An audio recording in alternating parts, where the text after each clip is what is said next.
Voice of सिनीरा के सुनने वालों को मेरा सलाम। आज की कहानी है आफ्टर शॉक्स। ऐसा लग रहा है मैं हवाओं में हूँ, आज इतनी खुशी मिली है। सिमरन मेहमानों के जाने के बाद फैलावा समेट रही थी।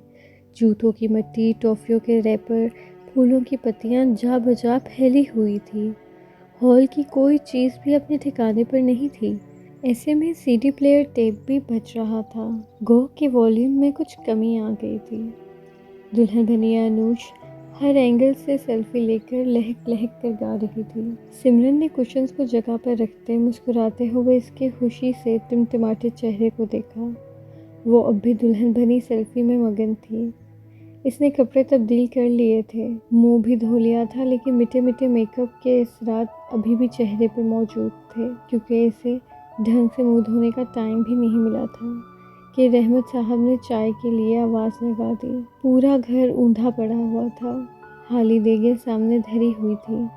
किचन में गंदे बर्तनों का ढेर पड़ा हुआ था। शाहिदा बेगम के सर में दर्द होने लगा। वो सर दर्द की गोली लेकर लेट गई थी। चाय बनाकर इसने रहमत साहब को दी और अब इसका इरादा पहले घर सफाई का था, इसके बाद वो किचन की तरफ जाती। रहमत साहब ने आवाज़ भी लगाई थी, रहने दो, सुबह मासी आकर कर लेगी सब। मगर मार्बल पर करकराहट महसूस करके इसकी तबीयत ने इसे रुकने ना दिया। सारी रात गंदे घर और किचन का ख्याल इसे चैन से सोने भी नहीं देता। तभी वो जुट गई थी। आज अनुष की मंगनी की तकरीब घर के हॉल में हुई थी। गो के लोग कम थे, मगर 25-30 लोगों को भी हैंडल करना, खाना लगाना, उठाना, इनकी आव भगत फिर रस्में, सब ने इसे घुन चक्कर बना दिया था। सुबह से कई बार घर की सफाई हो चुकी थी, मगर मेहमानों के जाने के बाद यूं लगने लगा था जैसे घमसान कारण पड़ा हुआ है। अनुष तो गुनगुनाते हुए सेल्फी में मगन थी। इसने अकेले ही हाथ चलाना शुरू कर दिया था। मेरी 2-3 तस्वीरें बना दो। अनुष ने अपना सेलफोन इसकी तरफ बढ़ाया तो वो झाड़ू रखकर इसकी तस्वीर बनाने में लग गई। बाकी तस्वीरें ऊपर बना लो, उस कमरे का व्यू ज़्यादा अच्छा है। सिमरन ने सेलफोन थमाने के साथ मशवरा भी दिया। Good idea. अनुष के दिल को भी बात लगी थी। अपनी मैक्सी संभाल कर टक टक करती सीढ़ियाँ तय करने लगी। सिमरन ने तेज़ी से झाड़ू मारकर किचन का रुख किया। सुबह मासी आके बर्तन धो देती, एक्स्ट्रा पैसे भी ले लेती, मगर रात भर जो कॉकरोच इन पर मटर गश्त करें, ये इसे गवारा नहीं था। तभी बर्तनों से उलझ गई। जब फारिग हुई तो रहमत साहब भी कमरे में जा चुके थे। मेन गेट का लॉक चेक करके वो अपने और अनुष के मुश्तरका कमरे में आई तो वो फ़ोन कान से लगाए सरगोशियों में मसरूफ़ नज़र आई। ये रोज़ का मामूल था, लेकिन आज चूँकि शादी की तारीख भी तय हो गई थी, इसलिए इनकी गुफ्तगू तावील भी हो सकती थी। इसकी प्राइवेसी का ख्याल करके सिमरन ने सरहाने से अपनी किताबें उठाई और दूसरे कमरे में आकर लेट गई। इसका इरादा था 2 मिनट कमर सीधी करके पढ़ेगी, मगर लेटते ही जाने का बांध लग गई, इसे खबर न हुई। कितनी खूबसूरत ज्वेलरी है, देखो ये जूती और ड्रेस। सुबह इसकी आँख जल्दी खुल गई थी। वो उठकर शाहिदा की मदद करने लगी थी। अनुष देर से ही उठती थी। उठने के बाद इसने सिमरन से लेकर नाश्ता फरमाया था। इसके बाद से वो अपने ससुराल से आई चीज़ों का मेला लगाए इन्हें देख देख कर आंखों को ठंडक पहुंचाने के बाद फेसबुक पर अपलोड करने के साथ दोस्तों को व्हाट्सएप भी कर चुकी थी। तुम्हारी चूड़ियाँ भी आई हैं और सूट भी, देखो। अनुष ने मेहंदी लगे हाथ से नीचे मौजूद डब्बा खींचकर सिमरन से कहा। बहुत अच्छा है। सिमरन ने एक नज़र डालकर चावल साफ करने लगी जो शाहिदा ने इसे थमा दिए थे कि वो पुलाव बना रही थी। अच्छा क्यों नहीं होगा, हिजर की पसंद है, इसने हम सब की शॉपिंग खुद की है। इसकी माँ बहनों को तमीज़ कहाँ है फैशन की। जल के बैठी हैं सब बहनें, खसूसन यमुना। हिजर से लड़ी भी सब कि वो मेरी पसंद से सब कुछ कर रहा था। अनुष ऊंची आवाज़ में कह रही थी, इसकी माँ बहन ने तो 2 साल पुराना जोड़ा पसंद किया था। वो तो हिजर ने मुझे व्हाट्सएप कर दी थी पिक्स, और मैंने जो क्लास ली, जोड़ा वापस करके मेरी पसंद से लिया। फिर अनुष सिमरन की बात काटकर अपनी हाँकने लगी। इसने खामोशी में ही आफियत जानी। भैंस के आगे बीन बजाने वाली बात थी। जाने वो क्यों हर बार बीन बजाने खड़ी हो जाती थी। चावल साफ हो गए? शाहिदा पूछ रही थी। जी, इसने ताल थमाने के बजाय चावल पतीले में डालकर धोने के बाद भिगो दिए। ये वक्त आ गया मगर मासी का नामो निशान नज़र नहीं आ रहा। लगता है छुट्टी मार ली। सिमरन ऐसा करो, झाड़ू पोछा कर लो। ज़ोहर का वक्त होने वाला है। पता था ना कल रस्म थी। कर ली छुट्टी काम छोड़ने के बर्तन धोने पड़ेंगे। शाहिदा इसे काम बताकर मासी की शान में कसीदा गोई करने लगी। सिमरन ने शुक्र अदा किया कि रात ही सच ने सब कुछ समेट लिया था, वरना अभी तक मासी के इंतज़ार में बैठी होती। वो सफाई में लग गई थी कि जुम्मे का दिन था, नमाज की भी तैयारी करनी थी। अनूस जोड़ों और बाकी चीज़ों की तस्वीरें फेसबुक पर अपलोड करके दोस्तों के कमेंट्स पढ़ पढ़ कर खुश हो रही थी और इनके जवाब देने में मसरूफ़ हो गई। खैर से अनूश की तारीख तय हो गई। 4 माह में इसकी शादी हो जाएगी। अगर सिमरन की भी कहीं बात बन जाती तो दोनों बेटियों को एक साथ ब्याह देते। बात तो आपकी बजा है, लेकिन नसीब में ही देर है तो क्या करें। कितने ही रिश्ते कराने वालियों को कह रखा है, अल्लाह बेहतर करेगा। शाहिदा भी सिमरन के लिए फ़िक्रमंद थी। जानता हूँ, इसके लिए मैं तुम्हें इल्ज़ाम नहीं दे रहा हूँ। सौतेली माँ होने के बावजूद भी तुमने अनूश और सिमरन में फ़र्क नहीं किया। रहमत इन्हें सराह रहे थे। शाहिदा का खून भर गया। 1 साल सिमरन की माँ की वफ़ात के बाद तन्हा रह गई थी। रहमत साहब ने सिमरन की खातिर शाहिदा से दूसरी शादी की। शाहिदा ने रवायती सौतेली माँ जैसा सलूक नहीं रखा था, मगर कभी कभी वो इस जिम्मेदारी से झुंझला जाती थी। वो इसकी वजह से खुद को कैदी महसूस करने लगी थी। लेकिन जब साल के अंदर अनूश भी पैदा हो गई तो इन्हें एहसास हुआ कि माँ का किरदार निभाना आसान नहीं, माँ बनना बहुत मुश्किल है। दोनों ही साथ बड़ी हुई। दोनों की उम्रों में 2.5 साल का फ़र्क था, मगर ये फ़र्क कहीं से नज़र नहीं आता था। अनूश अपने कद्दूकाठ से बड़ी लगती थी, जबकि सूखी सड़ी सिमरन छोटी लगती थी। और संभालने के बाद इसने बड़ी खुशी से घर के अमूर अपने ज़िम्मे ले लिए थे। ऐसे शाहिदा को इसके होने से बहुत तकवीत मिलती थी। मोहब्बत तो इन्हें सिमरन से भी थी, मगर अनूश अपनी थी, सो इसकी तरफ झुकाव कदरे ज़्यादा था। सिमरन ने ग्रेजुएशन किया तो रहमत ने अपने दोस्त के बेटे से रिश्ता तय करने का अंदिया दिया। लड़के वाले बाकायदा रिश्ता लेकर आए भी, मगर रिश्ता पक्का करने से पहले लड़के का एक्सीडेंट में इंतकाल हो गया। सबको बहुत बड़ा झटका लगा। तुम तो बड़ी मनहूस हो यार, रिश्ता तय भी नहीं हुआ था और बेचारा लड़का ही मर गया। मुंह फट सी अनूश ने सिमरन से कहा तो वो कुछ बोल ही न सकी। अनूश जितनी मुंहफट और मतलब परस्त थी, सिमरन उतनी ही फ़याज़ और साबिर थी। दोनों को खबर थी कि वो सौतेली बहनें हैं। अनूश को तो कोई फ़र्क नहीं पड़ता था क्योंकि इसकी माँ शाहिदा मौजूद थी। हाँ, सिमरन को एक खला का एहसास ज़रूर होता था, मगर कुदरत से शिकवा इसका वतीरा नहीं था। सिमरन की बात चल रही थी तो अनूश को खुशी हुई कि अब इसकी फ़ाइल ऊपर आ जाएगी, मगर लड़के की हादसाती मौत ने इसके अरमानों पर उदासी गिरा दी। इसकी सहेली यमुना का भाई हिजर इसमें दिलचस्पी लेता था, वो भी इसे पसंद करने लगी थी और अब ये पसंदीदगी और दिलचस्पी मोहब्बत का रूप धारने लगी थी। पहले पहल तो ये मोहब्बत ढकी छुपी रही। बाद में अनूश ने शाहिदा को भी बता दिया कि हिजर अपने घर वालों को भेजना चाहता है। इसे खबर है कि रहमत सिमरन से पहले इसका रिश्ता कबूल नहीं करेंगे, सो बेहतर है कि जल्द से जल्द सिमरन की बात कहीं तय कर दें। क्या रिश्ते आसमान से लटके हुए हैं, अब वो बेचारा मर गया तो क्या करें। बहरहाल मैं सिमरन को भी कह देती हूँ कि तुम्हारी तरह सहेली का भाई देख ले। शाहिदा को अनूशे की बात बुरी लगी थी। इन्हें शायद अनूशे का इतराफ़े मोहब्बत यूँ करना अच्छा नहीं लगा था, तभी जली कटी सुना गई। मुझे नहीं पता अम्मा, मुझे इस साल के आखिर में मंगनी करनी है बस।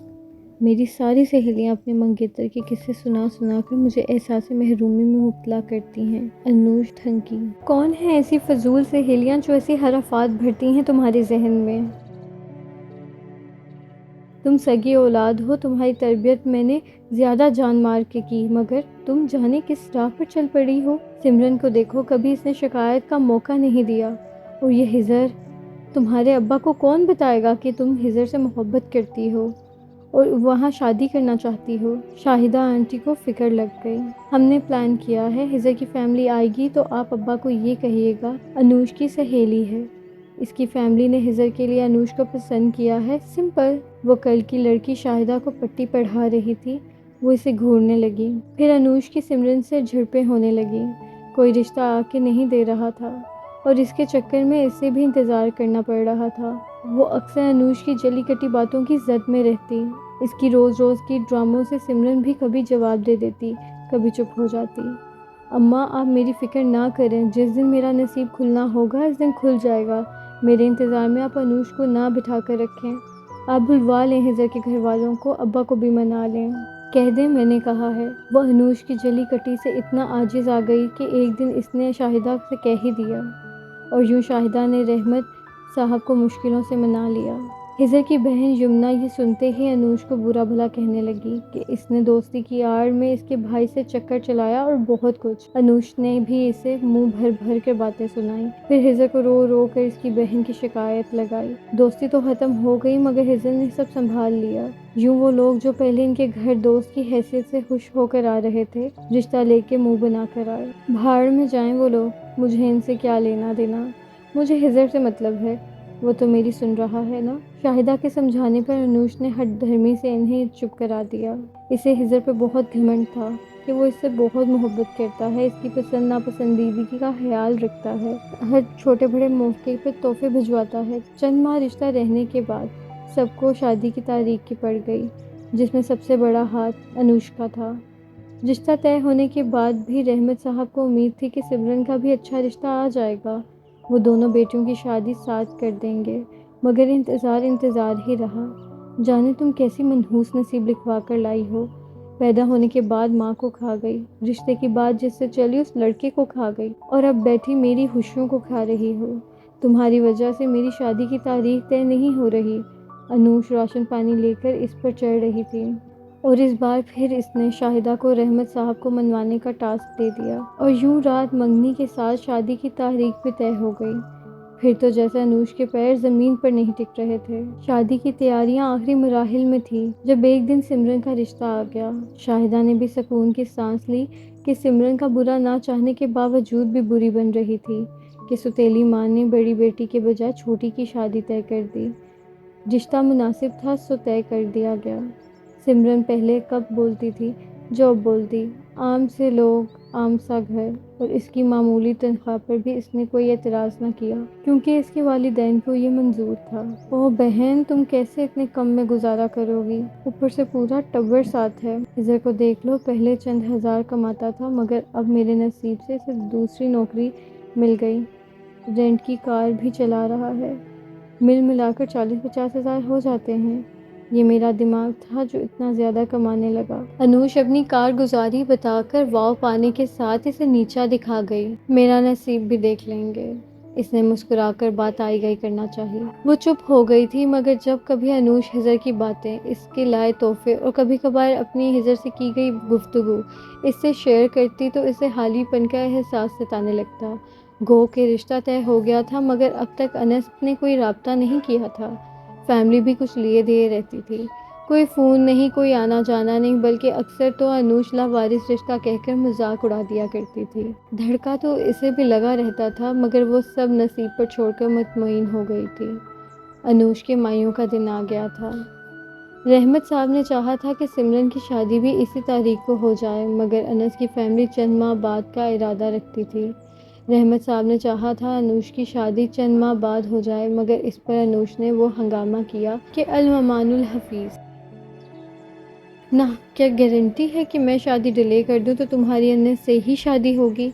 अगर जो आइन शादी के दिन अनस मर गया तब मेरा इंतज़ार करना तो बेकार ही गया ना। सिमरन ने बेहद दुख से इसकी बातें सुनी थी। कदरे एहसास और जज्बात से बेनियाज होकर वो कह नहीं पाती। तुम्हारी शादी फिक्स डेट पर ही होगी, फिक्र ना करो। मैं कोई जल्दी शादी के लिए मरी नहीं जा रही। सिमरन ने जताती निगाह इस पर डाली थी और इसके जोर देने पर रहमत ने दोनों की शादी साथ करने का ख्याल दिल से निकाल दिया। यूं अनूश अपने ससुराल सुधार गई और सिमरन को भी सुकून नसीब हुआ कि हर वक्त के तंजो तानों से निजात मिल गई थी। आए दिन अनूश हिजर के साथ कभी दिन तो कभी रात को मुंह उठाकर आ जाती और वो इनकी खिदमत करती, इनके लिए दावती खाने पकाती। बड़ी होकर महरूम होने के बावजूद इसकी खुशियों से न जलती। अनूश शादी के बाद मजीद शेखी खोरी हो गई थी। वो छोटी से छोटी बात तोहफे को भी बड़ा कर कर दिखाती थी। वो दिन भी आ गया जब सिमरन की रुखसती होने को आई। सही मायनों में शाहिदा को दिन में तारे नजर आ गए। चंद माह पहले अनूश रुखसत हुई तो इन्हें कुछ फर्क नहीं पड़ा, मगर सिमरन के बाद तो जैसे पूरा घर इनके सर पर आ गया था। पहले वो सर दर्द का कहकर दुपट्टा लपेटे पड़ी रहती थी और वो सारे काम करके इनके पास आकर इनका सर भी दबा जाती। अब तो सर दर्द के साथ सारे काम भी खुद करने होते थे। अनूश को मंगनी और शादी की बेहद जल्दी थी, जिसके लिए इसने चंद माह इंतज़ार करना भी ज़रूरी नहीं समझा। वो सोच रही थी हिजर वैसे ही है जैसा वो नज़र आता है, लेकिन बहुत जल्द इस पे खुलने लगा कि महबूब और शोहर में क्या फ़र्क है। हिजर शोहर बन के रवायती रंग में रंग गया था। वही हिजर जो पहले इसकी बात इसके गुस्से में कहीं बातें हंसकर सुनता था, अब इसकी ज़रा सी ऊंची आवाज़ बर्दाश्त नहीं करता था। वो जिस मोहब्बत भरी बातों तोहफ़ों की नुमाइश करती थी, अब हिजर को तोहफ़ा देना भी पैसे का ज़िया लगता था। वो गिला करती तो जवाब में इसके मुंह से अनूश के लिए सिर्फ गालियाँ निकलती थी।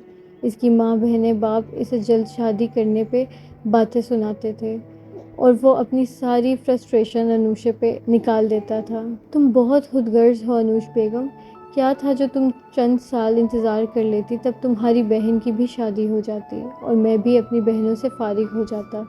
कितना समझाया था तुम्हें, मगर तुम्हें तो बिला वजह की जल्दी थी। भरी की सारी चीज़ें तुम्हारी पसंद की खरीद कर कंगाल हो गया हूँ। कहाँ से लाऊं बहन की कहाँ से लाऊं बहन की शादी के लिए पैसे। नई नौकरी भी छूट गई है, दोबारा से इसी चंद हजार वाली नौकरी पर आ गया हूँ। तुम्हारी बातों में आकर मैंने अपनी माँ बहनों के दिल दुखाए, इन्हें बुरा भला कहा। आज एहसास हो रहा है कि बीवी पाने के चक्कर में मैंने क्या क्या खो दिया। हिजर तनफर से कह रहा था। मोहब्बत लुटाती नज़रों में हकारत लिए खड़ा था। अनूश के कदम डगमगा गए थे। इसे तो लगा था वो शादी करके जीत गई है, महबूब शोहर पाकर शान हो गई है। मगर कल जब सिमरन और अनस को इसने खुशपाश मोहब्बत भरे अंदाज में देखा तो इसे हैरत का झटका लगा। मोहब्बत और बीवी से हिजर ने चंद माह पहले तमसर उड़ाया था। जब तक महबूबा थी तब तक अट्रैक्शन थी, अब तो बेजारी होती है तुमसे। अनूश को इसकी जल्दबाजी का सिला मिल गया था। इसने ससुराल में इज्जत नहीं बनाई थी, इसने सब कुछ जल्दी जल्दी पाना चाहा था और नाम नेहाद मोहब्बत भरी शादी के आफ्टर शॉक अब इसे सारी जिंदगी बर्दाश्त करने थे।